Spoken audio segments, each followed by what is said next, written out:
Antoninus had been born in September of 86 AD, the son of Titus Aurelius Fulvus, who would serve as consul under Domitian in 89. The Fulvii branch of the Aurelians had emerged during the early imperial period as one of the leading families of non-Italian origin. But though they called southern Gaul their homeland, by Antoninus' time, the family had emigrated to Italy, and Antoninus himself was born in Lavinium, about 20 miles from Rome. His grandfather had taken the family to the height of imperial favor during the crisis of 69 AD, throughout which he commanded the 3rd Legion stationed along the Danube. After initially fighting for Otho, he switched, along with the rest of his defeated comrades, to Vespasian's banner, and so found himself seated alongside the Flavians when they finally won that brutal game of musical chairs. Rewarded for his service with a suffect consulship at some point in the 70s AD, Domitian rewarded him further with an ordinary consulship in 85. Just 4 years later, his son, Antoninus' father, was similarly rewarded. But both Antoninus' father and grandfather died sometime in the early 90s AD, and young Antoninus, then still known by his birth name, Titus Aurelius Fulvus, was taken under the wing of his maternal grandfather, Gnaeus Arrius Antoninus, hence the addition of Arrius and Antoninus to the boy's name. The elder Antoninus was a well-respected senator who counted amongst his friends Pliny the Younger, and he brought up his grandson with the stable, if boring values of a cultured Roman aristocrat. While in his early 20s, Antoninus married Annia Galeria Faustina, granddaughter of Hadrian's aforementioned friend Marcus Annius Verus. The pairing was obviously fortuitous for Antoninus, and when Hadrian became emperor in 117, the young man found himself on the fringes of the imperial court by virtue of his relation to Verus. In 120, Antoninus was given a consulship, and, having obviously impressed Hadrian, he was later chosen to be one of the 4 procurators who would govern Italy after Hadrian reformed the administration of the peninsula in 127. Long-term, of course, reform was something of a black mark on his reputation, but for the time being, it was a signal of imperial favor. Antoninus was likely looking forward to a career of distinction and responsibility, though it is unlikely he ever considered that he himself would be emperor one day. But there he was in January of 138, suddenly called to the imperial villa and informed that he could now add Caesar to his long list of names because the emperor, out of the blue, was adopting him. Once again, we must ask the question why. Why Antoninus? He was capable and trustworthy, sure, but like Lucius before him, there was nothing really special to point to that said, oh yeah, you have to pick this guy Antoninus, he's perfect for the job. It is at this point, though, that we can really get into the guts of Hadrian's thinking, where it becomes apparent that it was Marcus Aurelius Hadrian wanted all along. Because when he offered Antoninus the job of emperor, a job the dying Hadrian assured Antoninus would be his sooner rather than later, he stipulated that Antoninus had to adopt both Marcus and the dead Lucius Caesar's son, Lucius Commodus, as his heirs. Otherwise, the deal was off. Clearly, Hadrian was thinking a generation ahead of everyone else. Antoninus, then, was merely a dependable way to get from here to Marcus. Already well into his 50s, Antoninus could be expected to die off sometime in the next decade or so, giving Marcus time for a proper imperial apprenticeship before he donned the purple for himself. Antoninus begged a few days to consider the emperor's offer. Though this humble podcast has been dealing primarily with the most ambitious Romans of every generation, which may leave you all with the impression that lust for power was the defining character trait of every man, woman, and child in the empire, not every Roman dreamed imperial dreams. The job was hard, dangerous, and all-consuming. Antoninus was genuinely unsure whether he wanted the gig. He had a pretty good life, a happy marriage, a nice network of friends, and a healthy amount of cash in the bank. Was it really worth giving up the comfortable life of a cultured senator for the infinite burdens of empire? But the lure of power, or perhaps more likely the pressure from Hadrian, induced Antoninus to accept the deal, and on February 25, 138 AD, he became Titus Aelius Caesar Antoninus, heir to the imperial throne, and adoptive father of a solemn teenager named Marcus and a precocious adolescent boy named Lucius.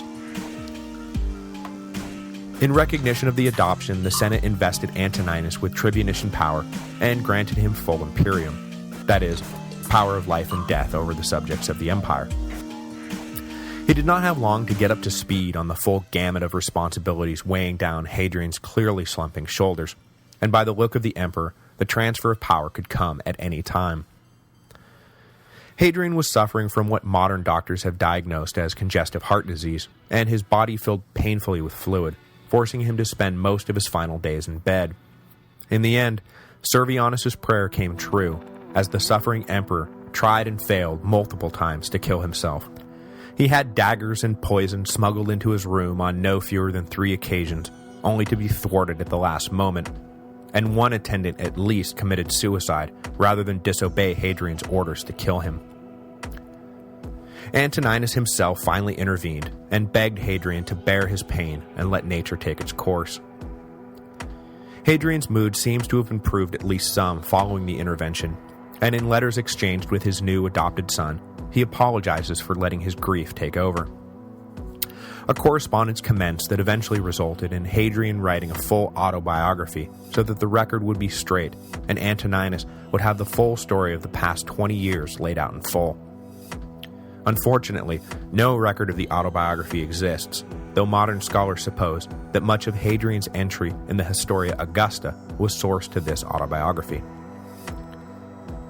Finally, though, the black magic of Servianus's prayer wore off, and on July 10, 138 AD, attended only by 2 slaves and Antoninus, Hadrian died at one of the imperial palaces in Campania along the Bay of Naples. He was 62 years old and had ruled Rome for 21 years. Hadrian is one of the most fascinating men in the history of Rome, but I will admit that after a month of obsessing over him and trying to fit all of his contradictions and nuances and accomplishments into my head, I'm suffering from a bit of Hadrian fatigue. But in this, I kind of feel like I know the emperor as his contemporaries did. He was, simply put, an exhausting man to deal with. Eternally energetic, he was always traveling to some new city or starting some new project. But the wisdom of his rule, which bordered on visionary, was accompanied by a know-it-all pomposity that had to have driven everyone at least a little bit nuts. No one likes a man who knows everything, especially when he shows up at your doorstep and starts lecturing you on subjects you yourself are an expert in. There is a funny story where the emperor and a celebrated philosopher engaged in a debate where it was apparent to everyone that Hadrian's argument was far weaker. To the surprise of the audience, though, the philosopher eventually gave in and acknowledged the emperor had bested him. After the event, the philosopher was pressed by his friends, who demanded to know why he had given up so easily. The philosopher simply reminded his friends that the emperor was the most learned man of all. Taken aback, the friends laughed at this obviously untrue statement. But the philosopher insisted that it was true. "You should always remember," he said to them, "the most learned man of all is the man who commands 30 legions." Hadrian was undeniably a great emperor, and very often a good man, but he was also a flawed human being who could be an insufferably smug bully. But he did bring the beard back into fashion, and for that alone, he deserves all the praise he gets. There will be no episode next week. Mr. and Mrs. The History of Rome are both celebrating birthdays, and we're going to take some time for ourselves. But we'll be back on February 28th to introduce the Antonines, the last enlightened emperors of the Principate. After their departure from the stage, Rome will not see rulers with half as much vision. Augustus's Principate will be dead, and a whole new political order will need to be created to sustain the battered empire.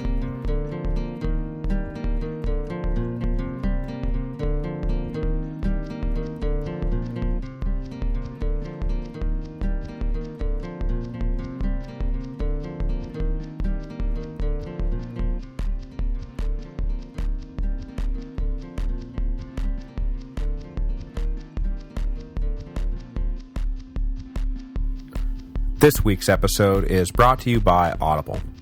As you are now aware, Audible is the internet's leading provider of audio entertainment with over 60,000 titles to choose from.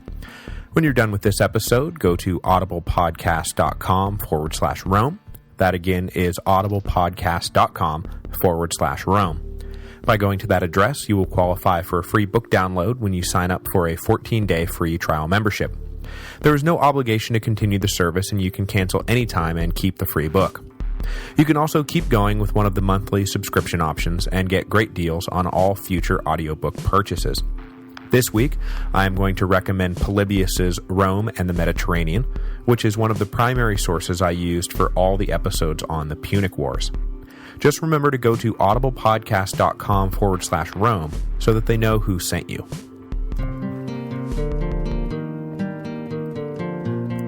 Hello, and welcome to the History of Rome.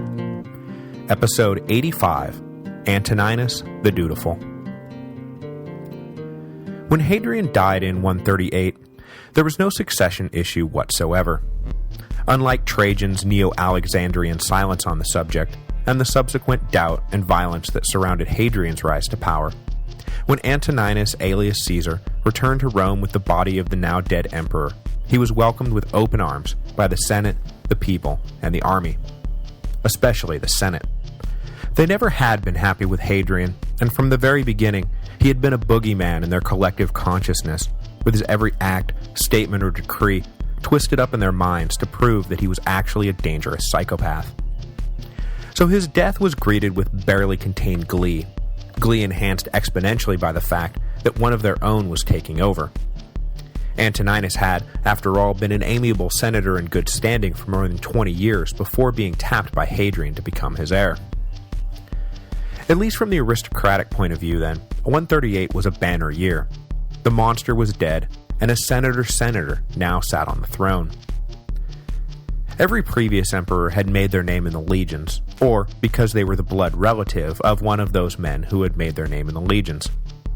The only real exception was Nerva, and he had been an executive agent all the way. Antoninus was unique then, as having made his career as a senator first and foremost, and the years he would spend on the throne would prove to be the most internally harmonious in the history of the empire. For the first time in a long time, the aristocracy was fused and of one mind. The emperor and the senate thinking and acting almost as one. And unlike previous periods of senatorial ascendancy, which usually led to unrest among the general population due to the arrogance of the oligarchs, Antoninus never forgot that he was everyone's emperor, and made sure his subjects, all of them, were well taken care of. There is a reason traditional Roman historiography has the middle of the 2nd century marked down as the golden age of the Antonines, the zenith of an empire at the height of its power, at peace at home and abroad, happy, productive, and safe. But is this vivid image of a golden age an overblown myth?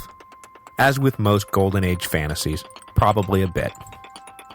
One of the major problems we have in dealing with the age of Antoninus is the complete lack of primary sources that deal with the period. We have some fragments from Cassius Dio, who was born right around the time of Antoninus' death, and a complete, but somewhat suspect biography in the Historia Augusta. The same was basically true for Trajan and Hadrian's reigns, but with one major difference. Those guys actually, did things. The architectural monuments they built, the wars they waged, the cities they founded, all now serve as a record of their lives set in stone, and historians can piece together a much richer accounting of their reigns than they can of Antoninus, who eschewed practically all of those things. But in choosing not to partake in the glory hunting and monument building that defined his predecessors, Antoninus may